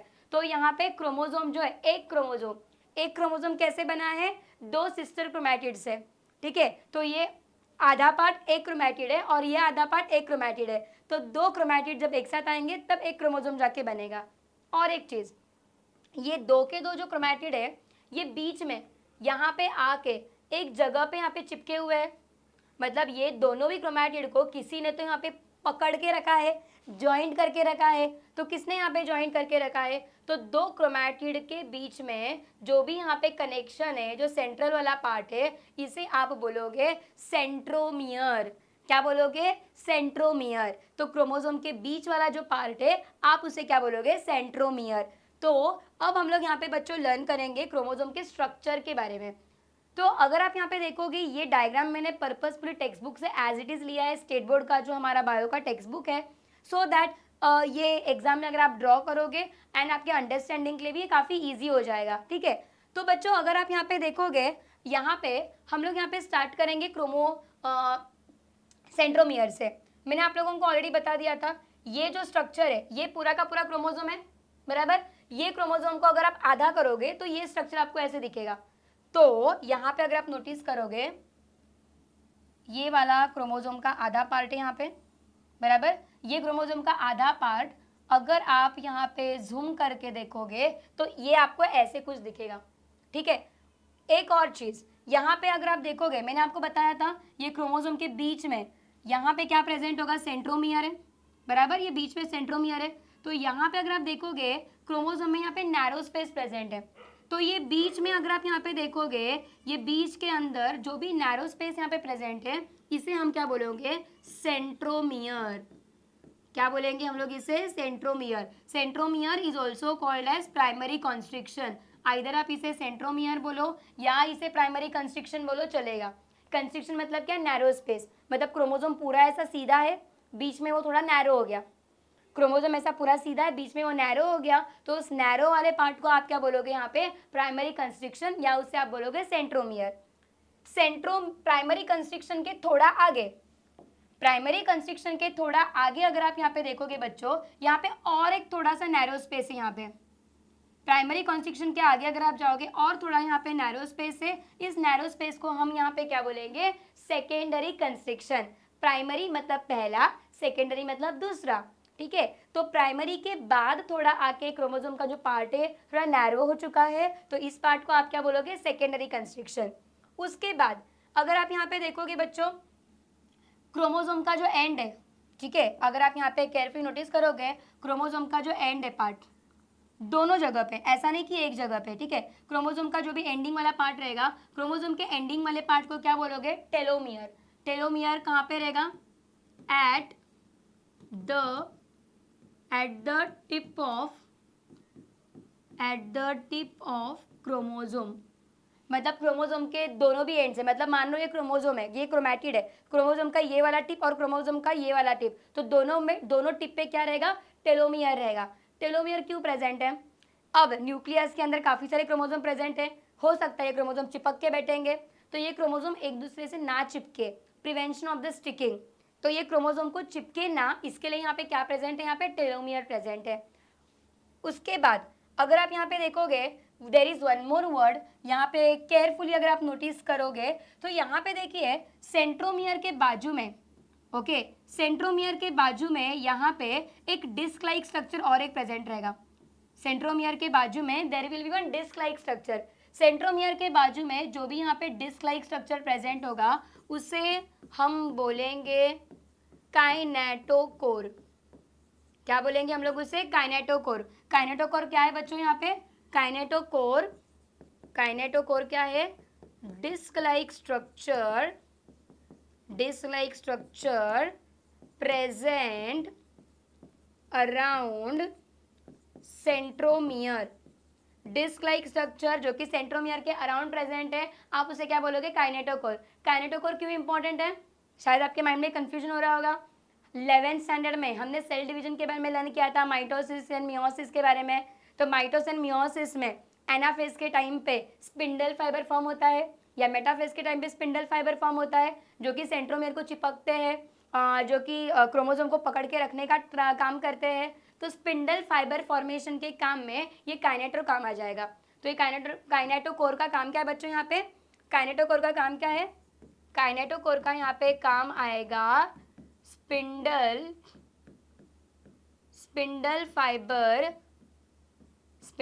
Fibre formation during cell division. Kinetochore का काम क्या है? Spindle fibre formation during cell division. And kinetochore कहाँ पे रहेगा? सेंट्रोमियर के बाजू में प्रेजेंट होगा। ठीक है, उसके बाद उसके बाद अगर आप यहाँ पे देखोगे, ये क्रोमोसोम के अंदर डीएनए ऐसे कॉइल हो चुका है, ये बीच में दिख रहा है आपको यहाँ पे। अगर आप यहाँ पे केयरफुली नोटिस करोगे, here in this structure, okay, यहाँ पे ये मैंने क्रोमैटिड ड्रॉ किया है। ये क्या है? मान लो यहाँ पे मैंने क्या ड्रॉ किया है? ये क्रोमैटिड है, बराबर। क्रोमैटिड के अंदर देखना ठीक से, क्रोमैटिड के अंदर अगर आप देखोगे ऐसा डीएनए एक दूसरे से कॉइल हो चुका है। यहाँ पे ये डीएनए ऐसे कॉइल हुआ है, ये क्या है? यहाँ पे कॉइल्ड डीएनए। ये यहाँ पे क्या प्रेजेंट है बच्चों? यहाँ पे कॉइल्ड डीएनए। कॉइल्ड डीएनए कहाँ पे प्रेजेंट है? क्रोमैटिड के अंदर प्रेजेंट है। तो क्रोमैटिड के अंदर जो कॉइल्ड फॉर्म में डीएनए प्रेजेंट है, क्रोमैटिड के अंदर जो कॉइल्ड फॉर्म में डीएनए यहाँ पे प्रेजेंट है, इसे आप बोलोगे क्रोमोनेमा। क्या बोलोगे आप इसे? Chromonema. What will you call it as? Chromonema. ठीक है, तो जो हमारा क्रोमैटिड है वो क्रोमोनेमा से बना हुआ है, एंड जो हमारा क्रोमोसोम है वो क्रोमैटिड से बना हुआ है। मतलब in very short language I can say that, देखिए यहाँ पे chromosome made up of chromatid. Chromosome जो है क्रोमैटिड से बना हुआ है, and chromatid, okay, and chromatid I can say that it is made up of क्रोमोनिमेटा या क्रोमोनेमा। समझ में आ रहा है आप लोगों को? मतलब क्रोमोसोम जो है ये क्रोमैटिड से बना हुआ है, एंड जो क्रोमैटिड है ये क्रोमोनिमेटा से बना हुआ है। ठीक है, तो ये जो पूरा का पूरा स्ट्रक्चर है ये हमारा क्रोमोसोम का स्ट्रक्चर है बच्चों। ये एग्जाम में आप लोगों को ड्रॉ करने के लिए आएगा 2 मार्क्स के लिए। आप लोगों को एग्जाम में पूछ सकते हैं, बोर्ड एग्जाम में भी, draw neat and label diagram structure of the chromosome, या आपको ऐसे भी बोलेंगे explain the structure of chromosome with neat and label diagram. तो आपको ये डायग्राम ड्रॉ करके, ये वाला डायग्राम ड्रॉ करके आपको इसको एक्सप्लेन अच्छे से करना होगा। तो जो भी पॉइंट हमने यहाँ पे लिखे हैं, kinetochore, spindle fibre, क्रोमोनेमा, primary constriction, secondary constriction, telomere, ये सारे के सारे वर्ड आपके एक्सप्लेनेशन में दिखने चाहिए। ठीक है, तो आई होप आप लोगों को ये जो क्रोमोसोम का स्ट्रक्चर है ये समझ में आया होगा। अब क्रोमोसोम के बीच में सेंट्रोमियर प्रेजेंट होगा। Depending upon the location of the centromere, ये सेंट्रोमियर एग्जैक्टली कहाँ प्रेजेंट है उसके डिपेंड के ऊपर अगर आप यहाँ पे देखोगे तो हमारे 4 टाइप के क्रोमोसोम यहाँ पे प्रेजेंट है। तो देख सकते हो आप यहाँ पे कौन से 4 टाइप के क्रोमोसोम यहाँ पे प्रेजेंट है। तो देखिए यहाँ पे पहले हम लोग नाम यहाँ पे डिस्कस कर लेते हैं। The first type of the chromosome जो है वो है मेटासेंट्रिक क्रोमोसोम, सेकेंड है यहाँ पे सब मेटासेंट्रिक, थर्ड है यहाँ पे एक्रोसेंट्रिक, एंड फोर्थ है यहाँ पे बच्चों टेलोसेंट्रिक। तो ये 4 टाइप के जो क्रोमोसोम है ये प्रेजेंट है depending upon the position of the centromere. ये सेंट्रोमियर एग्जैक्टली किधर है। तो बच्चों मेटासेंट्रिक में देखिए यहाँ पे क्या है, मेटा का मतलब क्या होता है? अवे। मेटा का मतलब क्या होता है? अवे। यहाँ पे मैं लिख देती हूँ, देखिए यहाँ पे सेंट्रोमियर प्रेजेंट है। सेंट्रोमियर एग्जैक्टली किधर प्रेजेंट है? देखिए यहाँ पे सेंट्रोमियर कहाँ प्रेजेंट है? यहाँ पे at the middle of the chromosome. ये सेंट्रोमियर एग्जैक्टली मिडल में प्रेजेंट है। तो जो क्रोमोसोम में सेंट्रोमियर एग्जैक्टली मिडल में प्रेजेंट है उस क्रोमोसोम को आप बोलोगे मेटासेंट्रिक क्रोमोसोम। काफी एकदम इजी है, कुछ दिमाग को शॉर्ट देने की जरूरत नहीं है। अब देखिए यहाँ पे क्या हुआ, यहाँ पे सेंट्रोमियर सेंटर से थोड़ा दूर चला गया।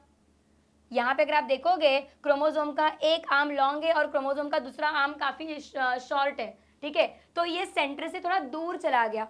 ठीक है, तो यहाँ पे अगर आप देखोगे centromere away from the middle, away from the middle, मतलब ये क्या हुआ, सेंट्रोमियर थोड़ा दूर चला गया सेंटर से, तो यहाँ पे एक आर्म काफी शॉर्ट है और एक आर्म काफी लॉन्ग है, तो ये वाला जो टाइप है क्रोमोसोम का आप इसे बोलोगे सब मेटासेंट्रिक क्रोमोसोम। नेक्स्ट देखिए यहाँ पे, ये मैंने आपको बताया था कि जो क्रोमोसोम का टिप है, क्रोमोसोम के टिप को हम क्या बोलेंगे, क्रोमोसोम के टिप को हम बोलेंगे टेलोमियर, बराबर। अब सेंट्रोमियर कहाँ प्रेजेंट है, सेंट्रोमियर प्रेजेंट है यहाँ पे नियर टू द टेलोमियर, ये टेलोमियर के काफी नजदीक प्रेजेंट है, बराबर। तो इसे आप बोलोगे एक्रोसेंट्रिक क्रोमोसोम।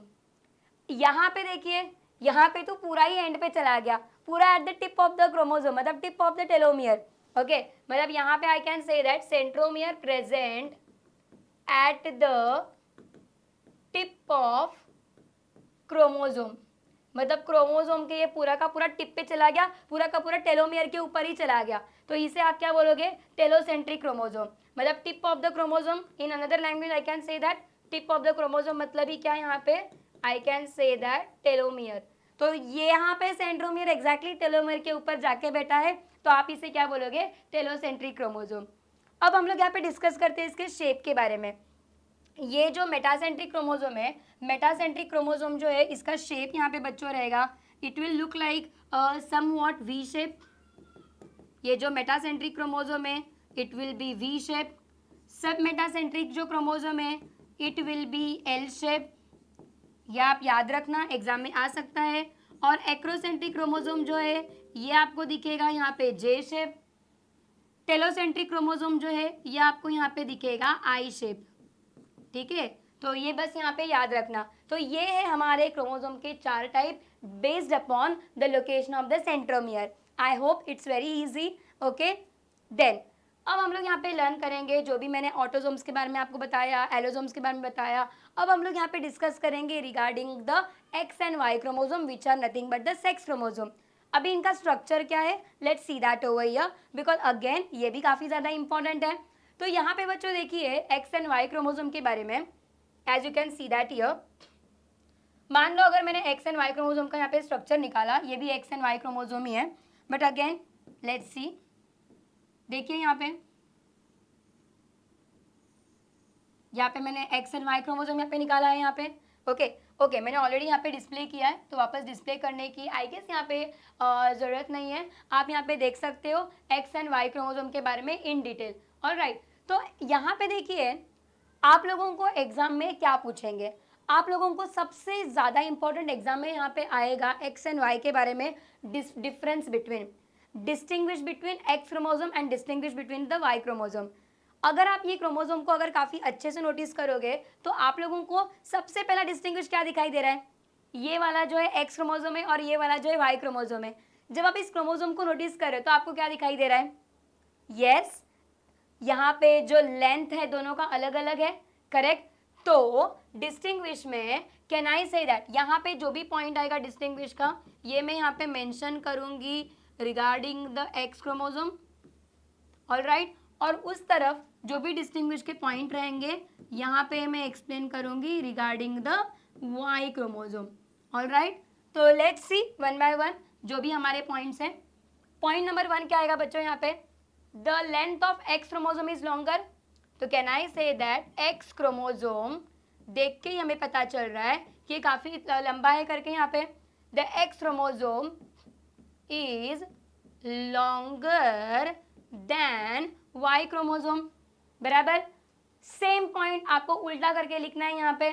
तो यहाँ पे आप क्या लिखोगे बच्चों मुझे बताइए, मैं यहाँ पे बोल सकती हूँ Y chromosome is shorter than X chromosome, correct. और एक चीज़ जो कि काफ़ी ज़्यादा इम्पॉर्टेंट है, अगर आप यहाँ पे नोटिस करोगे ना तो देखिए बच्चों यहाँ पे कहीं ना कहीं यहाँ पे सेंट्रोमियर आएगा, ऑलराइट। मान लो यहाँ पे मैंने क्या ड्रॉ किया, यहाँ पे मैंने सेंट्रोमियर मैंने यहाँ पे ड्रॉ किया। तो सेंट्रोमियर अगर मैं यहाँ पे ड्रॉ कर रही हूँ तो यहाँ पे डिपेंडिंग अपॉन द सेंट्रोमियर हमने यहाँ पे 2 टाइप हमने देखे थे, एक्रोसेंट्रिक एंड मेटासेंट्रिक। तो एक चीज़ याद रखना बच्चों कि ये जो हमारा एक्स क्रोमोसोम है, ये जो हमारा एक्स क्रोमोसोम है, एक्स क्रोमोसोम जो है ये आता है मेटासेंट्रिक कैटेगरी में। X chromosome is metacentric. Metacentric का मतलब क्या होता है, इसका जो सेंट्रोमियर है एग्जैक्टली मिडल में है एंड दोनों क्रोमोसोम के आर्म इक्वल है। यहाँ पे क्या लिखोगे आप, it is the Y chromosome. Y chromosome के बारे में क्या आएगा यहाँ पे, I can say that here Y chromosome is acrocentric. Acrocentric का मतलब क्या होता है, इसका जो क्रोमोसोम है मिडल से थोड़ा दूर है, that's why both arms are not at all equal. उसके बाद देखिए बच्चों यहाँ पे क्या आएगा, अगर आप यहाँ पे काफी केयरफुली नोटिस करोगे, look at the diagram very carefully, see यहाँ पे अगर आप देखोगे होमोलॉगस रीजन एंड यहाँ पे लिखा है non homologous region. Homologous region and non homologous region का मतलब क्या होता है, अगर आप यहाँ पे केयरफुली देखोगे, होमोलॉगस रीजन यहाँ पे मतलब ये एक्स एंड वाई का होमोलॉगस रीजन, ये एक्स एंड वाई का क्या होगा यहाँ पे नॉन होमोलॉगस रीजन।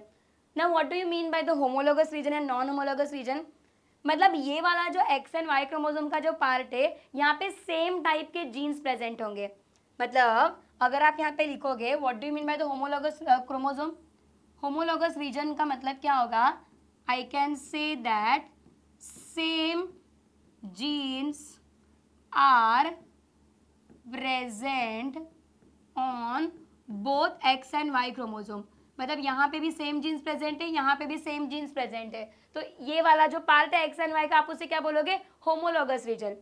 यहाँ पे बोलोगे नॉन होमोलॉगस। नॉन होमोलॉगस का मतलब क्या होगा, नॉन होमोलॉगस का मतलब क्या होगा, I can say that non homologous मतलब क्या, डिफरेंट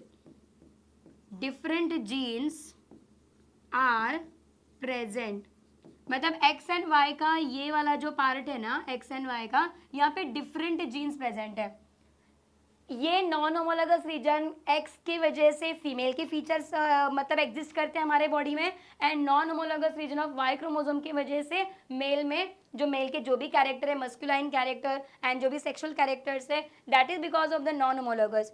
तो मेल एंड फीमेल में कुछ तो डिफरेंस होना चाहिए ना, तो मेल एंड फीमेल में जो भी डिफरेंस हम आज देखते हैं वो होता है नॉन होमोलॉगस रीजन की वजह से, बिकॉज ये दोनों में अलग अलग टाइप के जीन्स प्रेजेंट है।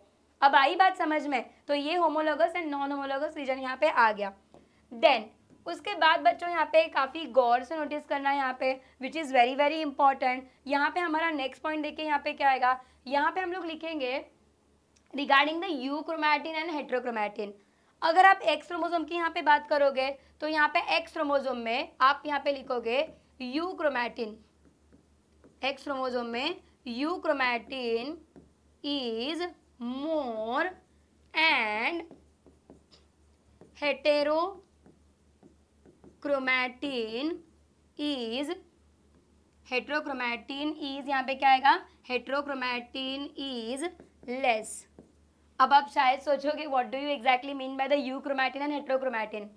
अगर डीएनए काफ़ी ज़्यादा कंडेंस फॉर्म में प्रेजेंट है, बिकॉज ये हमारा जो क्रोमोसोम है ये डीएनए से बना हुआ है, डीएनए अगर काफ़ी कंडेंस फॉर्म में प्रेजेंट है तो आप उसे क्या बोलोगे, हेट्रोक्रोमैटिन। डीएनए अगर काफ़ी अलग अलग प्रेजेंट है, लाइट प्रेजेंट है, तो उसे आप क्या बोलोगे, लूज फॉर्म में प्रेजेंट है तो उसे क्या बोलोगे, यूक्रोमैटिन। तो what is euchromatin and what is heterochromatin. Heterochromatin का मतलब यहाँ पे क्या होगा, हेट्रोक्रोमैटिन मतलब क्या, condensed form of DNA, and euchromatin मतलब क्या, I can say that loose DNA. मतलब डीएनए एकदम लूज फॉर्म में प्रेजेंट है तो यूक्रोमैटिन, एंड काफ़ी ऐसे कॉम्पैक्ट एकदम कंटेंट फॉर्म में है तो उसे आप क्या बोलोगे, हेट्रोक्रोमैटिन। एग्जैक्टली अपोजिट स्टेटमेंट हम यहाँ पे लिखेंगे।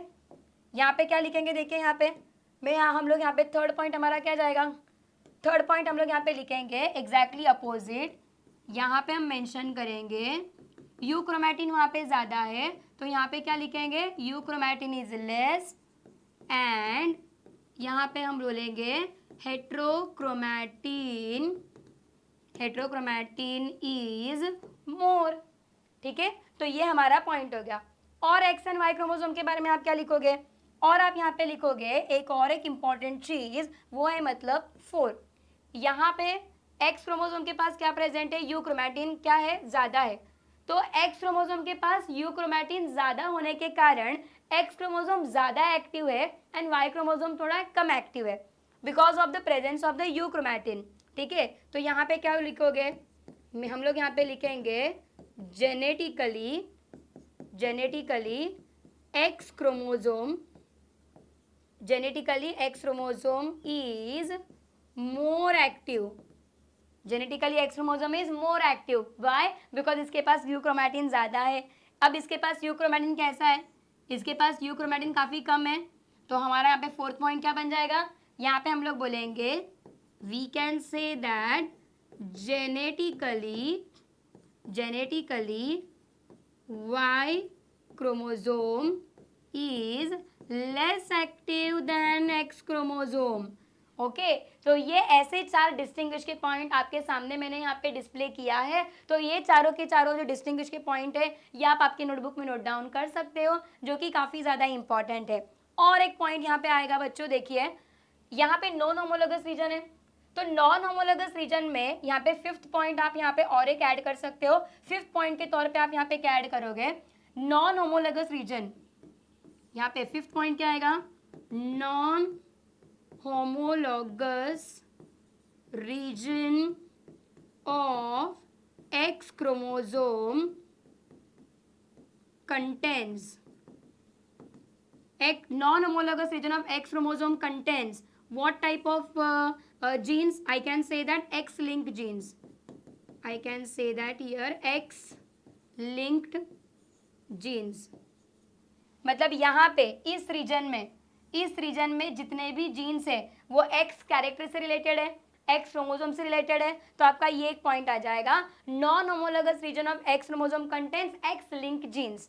वाई में क्या लिखोगे, सेम पॉइंट आपको यहाँ पे रिपीट करना है, फॉर वाई क्रोमोसोम, बट आपके यहाँ पे क्या आएगा, सेम पॉइंट यहाँ तक रिपीट करने के बाद आप यहाँ पे मेंशन करोगे X Y linked genes. Okay, fifth point आप खुद से लिखोगे, आप यहाँ पे मेंशन करोगे non homologous region of Y chromosome contains Y linked genes. तो बच्चों आई होप आप लोगों को एक्स एंड वाई क्रोमोसोम का जो भी डिफरेंस बिटवीन है ये आप लोगों को समझ में आया होगा, जो कि काफ़ी इजी है। आई होप आप लोगों को इतना समझ में आया। ऑलराइट, अब आगे देखिए, depending upon the homologous region and depending upon the non homologous region और भी हम लोग थोड़ा सा और कॉन्सेप्ट लर्न करेंगे जो कि क्रोमोसोमल बेसिस के अंडर ही आता है, वो है मतलब linkage. Okay, now what do you exactly mean by the linkage concept exactly क्या है वो हम लोग अभी यहाँ पे लर्न करेंगे। अब देखिए बच्चों, आप सबको पता है कि जब भी हम क्रोमोसोम के बारे में बात करते हैं तो क्रोमोसोम के ऊपर काफ़ी सारे जीन्स प्रेजेंट होते हैं, एम आई राइट? तो मान लो यहाँ पे मैंने क्रोमोसोम ड्रॉ कर लिया है, ठीक है, यहाँ पे क्रोमोसोम के ऊपर काफ़ी सारे यहाँ पे क्या प्रेजेंट है, देर आर मैनी जीन्स, ठीक है, there are many genes which are present on the chromosome. Let's say ये क्रोमोसोम जो प्रेजेंट है, this chromosome it is present in the parents के अंदर का जो भी क्रोमोसोम है ये कहाँ जाएगा, ये पास हो जाएगा ऑफस्प्रिंग्स में, मतलब ये नेक्स्ट जनरेशन में पास होगा, मतलब I can say that this will pass on to the next generation. मतलब मान लो यहाँ पे नेक्स्ट जनरेशन का अगर मैं यहाँ पे क्रोमोसोम निकालती हूँ, ऑफस्प्रिंग का निकालती हूँ, तो ये जो सेम जीन्स जो है ये आगे की जनरेशन में जाएंगे। यहाँ पे यू कैन सी दैट ये लिंक्ड जीन्स ये सेम यहाँ पे पास हुए। तो लिंक जीन्स का मतलब क्या होता है, यहाँ पे अगर आप देखोगे काफ़ी सारे जीन्स प्रेजेंट है जो कि एक दूसरे से चिपके हुए हैं। तो अगर ये काफ़ी सारे जीन एक दूसरे के ऊपर चिपके हुए हैं, काफ़ी नज़दीक है, तो there are the chances during reproduction जो भी जीन्स पेरेंट्स के क्रोमोसोम के ऊपर प्रेजेंट है ये सारे के सारे जीन नेक्स्ट जनरेशन में बच्चों के क्रोमोसोम के अंदर पास हो जाएंगे। ठीक है, तो ये जो कॉन्सेप्ट है ये कॉन्सेप्ट को हम बोलते हैं बच्चों लिंकेज। क्या बोलेंगे इसे, लिंकेज। अब डेफिनेशन को काफ़ी अच्छे से लर्न कर लेना, एक बार देख लेना डेफिनेशन यहाँ पे क्या बोला है लिंकेज के बारे में। What they had told us regarding the linkage. Several genes are closely located on the chromosome. ये मैंने आपको बताया, क्रोमोसोम के ऊपर काफ़ी सारे जीन्स एक साथ इकट्ठे चिपके हुए प्रेजेंट हैं यहाँ पे, बराबर। These genes, ये काफ़ी इंपॉर्टेंट स्टेटमेंट है यहाँ पे देना, genes have tendency to be inherited together. यहाँ पे गौर करना, जीन्स जो है टुगेदर मतलब क्या, एक साथ। यहाँ के सारे जीन्स जो है ये आगे एक साथ क्या हुए, आगे ट्रांसफर हुए। तो यहाँ के जो सारे जीन्स है एक साथ यहाँ पे ट्रांसफर, इनहेरिट मतलब क्या, passing from one generation to another generation. तो एक जनरेशन से दूसरे जनरेशन तक यहाँ पे क्या हो रहा है, जीन्स पास हो रहा है, ठीक है। तो ये जो जीन्स जो एक जनरेशन से दूसरे जनरेशन तक कैरी फॉरवर्ड होते हैं, ऐसे जीन्स को आप क्या बोलोगे, लिंक जीन्स। तो कैन यू सी, यहाँ पे मैंने लिखा है लिंक जीन्स, मतलब जो जीन्स एक जनरेशन से दूसरे जनरेशन तक पास होते हैं, जो एक दूसरे के नज़दीक होते हैं, ऐसे जीन्स को आप बोलोगे लिंक जीन्स। तो डेफिनेशन देखिए क्या आएगा लिंकेज का, यहाँ पे डेफिनेशन उन्होंने क्या दिया है, टेंडेंसी ऑफ टू और more genes present on the same chromosome. यहाँ पे जीन्स सेम क्रोमोसोम पे प्रेजेंट है, and this tendency which is inheriting together, it is called as what here, linkage. Very very important, what do you mean by the linkage, मतलब जो भी genes है वो as it is next generation में pass on हो रहे हैं, तो इस कॉन्सेप्ट को आप क्या बोलोगे, लिंकेज। तो लिंकेज कॉन्सेप्ट बच्चों है ना, प्लांट्स में भी लिंकेज होता है, ये कॉन्सेप्ट हमें बताया साइंटिस्ट जो है बैटसन एंड पिम्पनेट नाम के साइंटिस्ट ने। वेर एज एनिमल में लिंकेज होता है, ये हमको बताया टी.एच. मॉर्गन ने। टी.एच. मॉर्गन ने क्या किया यहाँ पे, TH. Morgan he did the experiment on the animals, okay. TH. Morgan ने कौन से एनिमल को यहाँ पे कंसिडर किया, ड्रोसोफिला, ड्रोसोफिला मेलानोगैस्टर, ओके। ड्रोसोफिला मेलानोगैस्टर ये फ्रूट फ्लाई है, आप सबको शायद पता होगा, ओके। ये फ्रूट फ्लाई के ऊपर उन्होंने एक्सपेरिमेंट किया, एंड टी.एच. मॉर्गन ने हमें बताया कि जो लिंकेज जो कॉन्सेप्ट है ये फ्रूट फ्लाई में भी, मतलब एनिमल में भी एग्जिस्ट करता है, ठीक है। तो बच्चों आई होप आप लोगों को लिंकेज कॉन्सेप्ट क्या ये समझ में आया होगा। अगर आपको समझा है तो इसके आगे का जो कॉन्सेप्ट हम लोग लर्न करेंगे वो है मतलब types of linkage. Now there are two type of the linkage. कौन से दो टाइप से देखिए यहाँ पे, the first type of the linkage जो कि हम लोग डिस्कस करेंगे वो है कंप्लीट लिंकेज, एंड दूसरा यहाँ पे क्या है, incomplete linkage. This is very very important. अब कंप्लीट लिंकेज क्या है, इनकम्प्लीट लिंकेज क्या है, इट्स वेरी वेरी इजी। तो ये अंडरस्टैंड करने से पहले आपको पहले जानना होगा what do you mean by the crossing over. Crossing over आप एक बार जान लोगे तो लिंकेज के जो दो टाइप है वो काफ़ी इजीली आपको समझ में आ जाएगा। आपको यहाँ पे दिख रहा होगा दो होमोलॉगस क्रोमोसोम यहाँ पे मैंने ड्रॉ करके रखा है, आई होप आप लोगों को यहाँ पे क्लियरली विजिबल है यहाँ पे, करेक्ट। तो यहाँ पे दिख रहा है कि होमोलॉगस क्रोमोसोम एक साथ प्रेजेंट है। मान लो ये एक क्रोमोसोम बिलोंग करता है मदर से, एंड ये दूसरा क्रोमोसोम बिलोंग करता है फादर से, विच आर होमोलॉगस, जो कि एक पेयर है, दो एक साथ प्रेजेंट है। यहाँ पे अगर आप यहाँ पे देखोगे, चलो यहाँ पे मैं नाम देती हूँ, यहाँ पे ये वाला जो रीजन है, ओके, ये वाला जो रीजन है यहाँ पे इसे मैं बोलूँगी non homologous region. Non homologous region का मतलब क्या होता है, जहाँ पे जीन्स सेम नहीं है, जहाँ पे जीन्स सेम नहीं है that is non homologous region, correct. And ये वाला जो पार्ट है, ठीक है, इसे मैं बोलती हूँ होमोलॉगस रीजन, बराबर। होमोलॉगस रीजन के बीच में ही डीएनए का एक्सचेंज होगा। अगर ये दोनों क्रोमोसोम का जीन्स अगर सेम है ही नहीं तो एक्सचेंज होने का सवाल ही नहीं उठता, वो एक दूसरे के साथ एक्सचेंज बिल्कुल नहीं करेंगे। बट ये वाले क्रोमोसोम का जो पार्ट है यहाँ पे एक्सचेंज पॉसिबल है, सेम है यहाँ के जीन्स, तो एक दूसरे से अदला बदली कर सकते हैं। तो अगर आप यहाँ पे बच्चों केयरफुली देखोगे, क्रोमोसोम एक दूसरे के ऊपर यहाँ पे क्या हुआ, ओवरलैप हो गया, क्रोमोसोम एक दूसरे के ऊपर ओवरलैप हो गया। ओवरलैप होने के बाद अगर आप यहाँ पे देखोगे काफी केयरफुली, यहाँ पे देखिए, गौर फरमाना, यहाँ पे please look here, this is very very important. यहाँ पे डीएनए एक्सचेंज हो गया, बराबर। डीएनए कहाँ पे एक्सचेंज हुआ, होमोलॉगस रीजन में। डीएनए कहाँ पे एक्सचेंज हुआ, होमोलॉगस रीजन में, जहाँ पे जीन सेम है, बराबर। तो यहाँ पे होमोलॉगस रीजन में जो डीएनए का एक्सचेंज हुआ, ये एक्सचेंज वाला जो कॉन्सेप्ट है इसे हम बोलते हैं क्रॉसिंग ओवर। क्या बोलेंगे इस कॉन्सेप्ट को, क्रॉसिंग ओवर। तो what do you exactly mean by the crossing over, crossing over है क्या बच्चों, देखिए डेफिनेशन अच्छे से पढ़ लेना। Crossing over is the process जहाँ पे क्या हो रहा है क्रॉसिंग ओवर में, देखिए यहाँ पे interchanging and exchanging of corresponding segment between two non sister chromatid. मतलब यहाँ पे जीन्स क्या हो रहा है, एक्सचेंज हो रहा है। जीन्स किसके बीच में एक्सचेंज हो रहा है, non sister chromatid of the homologous region. This is very very important. मतलब बच्चों एक चीज याद रखना, क्रॉसिंग ओवर सिर्फ पॉसिबल है होमोलॉगस रीजन में। क्रॉसिंग ओवर का मतलब होता है exchange of genetic material, crossing over का मतलब क्या होता है? Exchange of genetic material. तो ये जो एक्सचेंज ऑफ जेनेटिक मटेरियल है इसे आप क्या बोलोगे? Crossing over. एंड ये जो क्रॉसिंग ओवर जो है, ये जो टर्म है, ये कौन से साइंटिस्ट ने फाइंड आउट किया? टी.एच. मॉर्गन। टी.एच. मॉर्गन नाम के ये जो साइंटिस्ट है, इन्होंने क्रॉसिंग ओवर ये कॉन्सेप्ट बताया। एंड क्रॉसिंग ओवर होता किधर है? ये एमसीक्यू के लिए शायद आ सकता है आपके एग्जाम में। तो ये क्रॉसिंग ओवर जो है pachytene of prophase 1 of meiosis. Please note down this, very very important for MCQ. Okay, ये एग्जाम में आ सकता है। क्रॉसिंग ओवर कौन से फेज में होगा? Pachytene stage of prophase 1 of meiosis. तो आई होप आपको क्रॉसिंग ओवर समझा होगा। प्लीज ये याद रखना, क्रॉसिंग ओवर कहाँ पे होगा? Homologous region. अब ये आपको शायद समझने में काफी इजी हो जाएगा। Complete linkage and incomplete linkage. Complete linkage में बच्चों यहाँ पे देखिए क्या हो रहा है। कंप्लीट लिंकेज के केस में as it is genes next generation में पास हो रहा है, बराबर। मतलब मान लो यहाँ पे मैंने क्या किया, वापस मैं यहाँ पे क्रोमोसोम का स्ट्रक्चर ड्रॉ करती हूँ so that you will understand. Okay, मान लो ये क्या है यहाँ पे? दिस इज पेरेंट्स का क्रोमोसोम, ऑलराइट। एंड मान लो यहाँ पे मैंने क्रोमोसोम ड्रॉ कर दिया, ये ऑफस्प्रिंग का क्रोमोसोम, ठीक है। अब यहाँ पे देखिए काफी सारे जीन्स यहाँ पे प्रेजेंट है, बराबर। ये as it is genes next generation में यहाँ पे ट्रांसफर हो गए as it is. Okay, all genes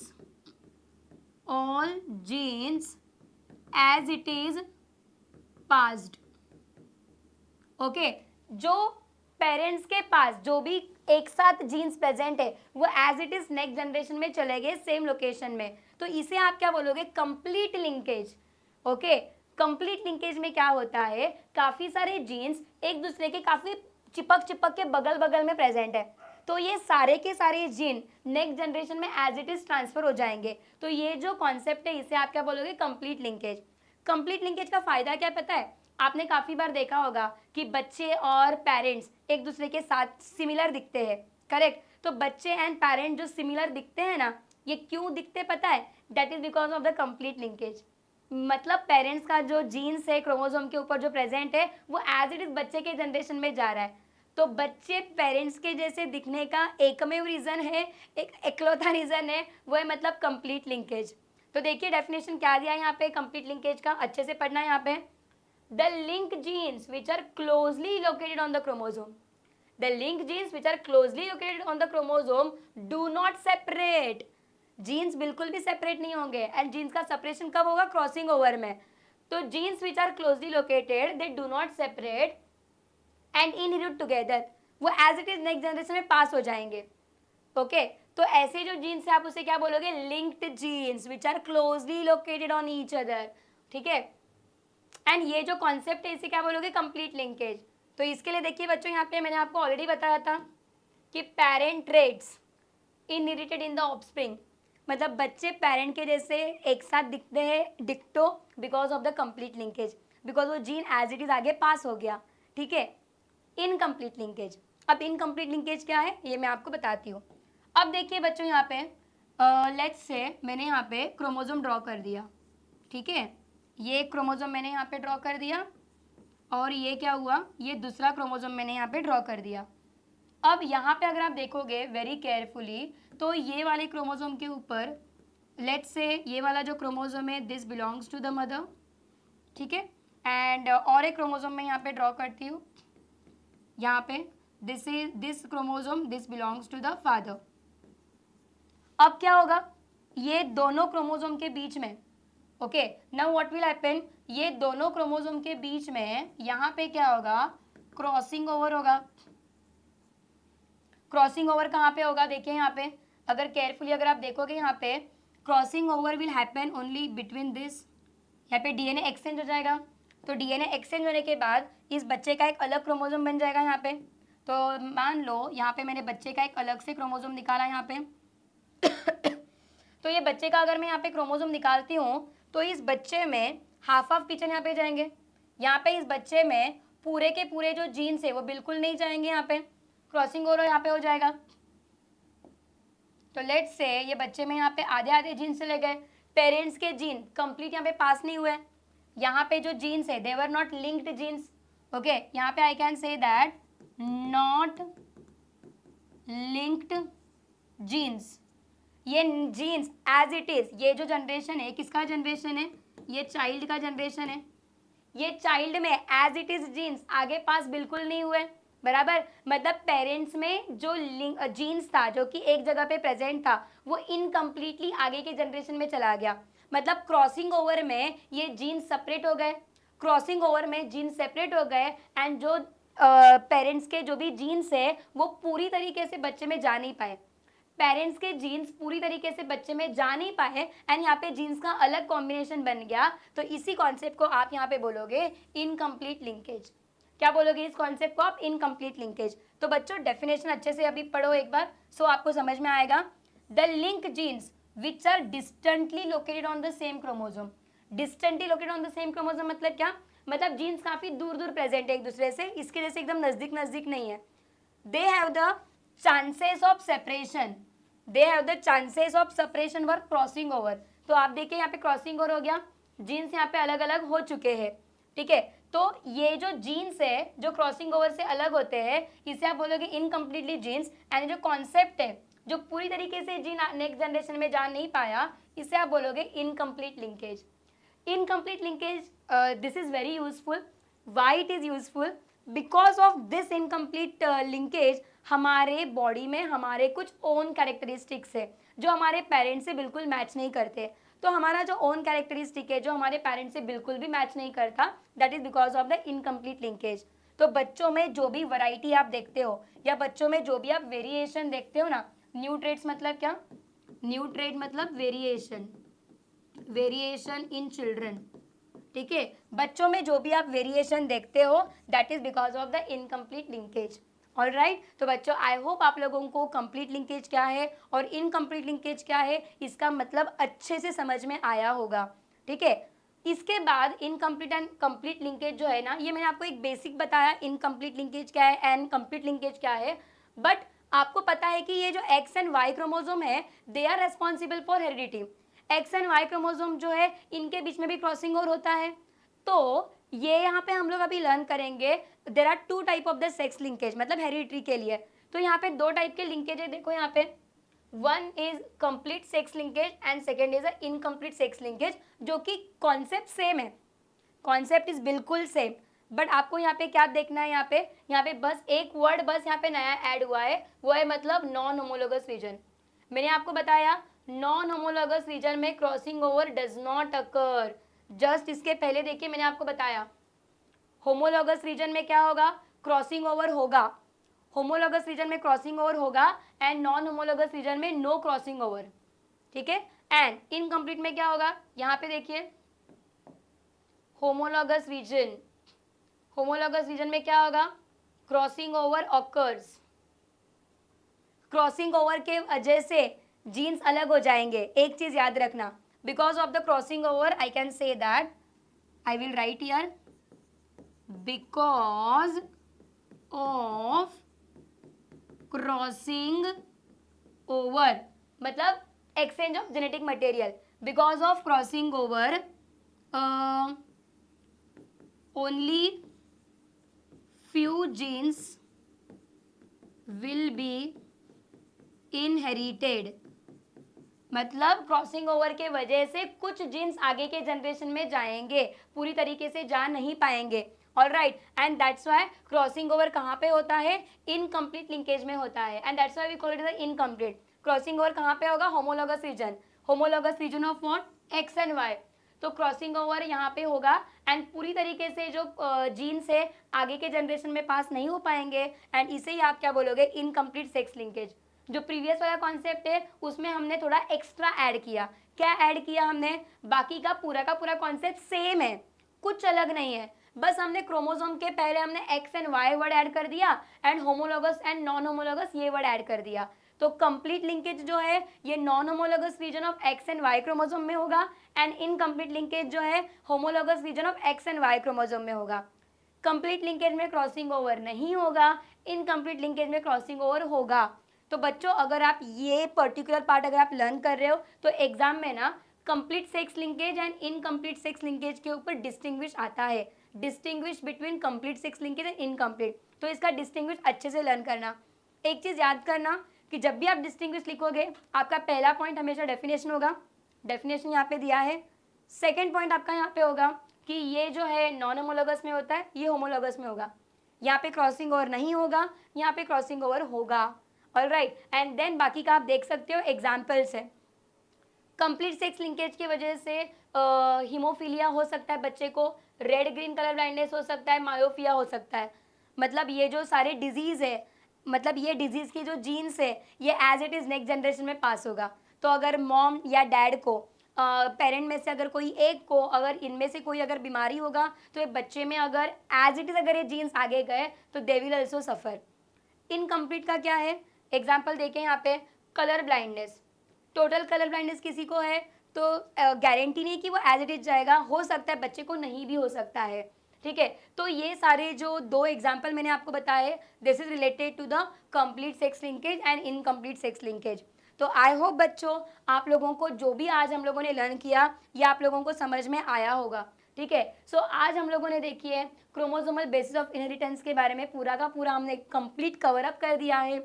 chromosome haploid क्या है, डिप्लॉइड क्या है, क्रोमोसोम का स्ट्रक्चर क्या है। अगेन आज हम लोगों ने क्या लर्न किया, क्रोमोसोम के 4 अलग अलग टाइप्स के बारे में लर्न किए, मेटासेंट्रिक, सब मेटासेंट्रिक, एक्रोसेंट्रिक, टेलोसेंट्रिक। बाद में हमने क्या डिस्कस किया, क्रोमोसोम का जो एक्स एंड वाई क्रोमोसोम है उसके स्ट्रक्चर के बारे में हमने लर्न किया। अगेन हमने क्या लर्न किया, लिंकेज का जो कॉन्सेप्ट है that we had discuss, complete linkage and incomplete linkage. तो आई होप बच्चों जो भी सटन एंड बोरिन ने जो आज हमें क्रोमोसोमल बेसिस ऑफ इनहेरिटेंस के बारे में हमें इंट्रोड्यूस किया है, एंड जो भी आज का लेक्चर अगर आपने देखा है, I hope you must have enjoyed and you must have understood. Okay, so जो भी नोट्स मैंने यहाँ पे प्रोवाइड किए हैं, नोटबुक में नोट डाउन करना बिल्कुल मत भूलना। Trust me, I am guaranteed you कि ये जो नोट्स मैं यहाँ पे आपको प्रोवाइड कर रही हूँ, ये आपको एग्जाम के लिए डेफिनेटली हेल्पफुल होगा। ठीक है, तो चलिए नेक्स्ट लेक्चर हम लोग मिलते हैं। टॉपिक अब तक ख़त्म नहीं हुआ है, पिक्चर अभी बाकी है, तो please stay tune. Next lecture हम लोग और मिलेंगे, और जो क्रोमोसोमल बेसिस या क्रोमोसोम के रिलेटेड डिसऑर्डर्स है या बाकी के जो डिजीजेस हैं, जो हम लोग कवर करेंगे नेक्स्ट लेक्चर में। ठीक है, till then bye bye, take care, have a good day.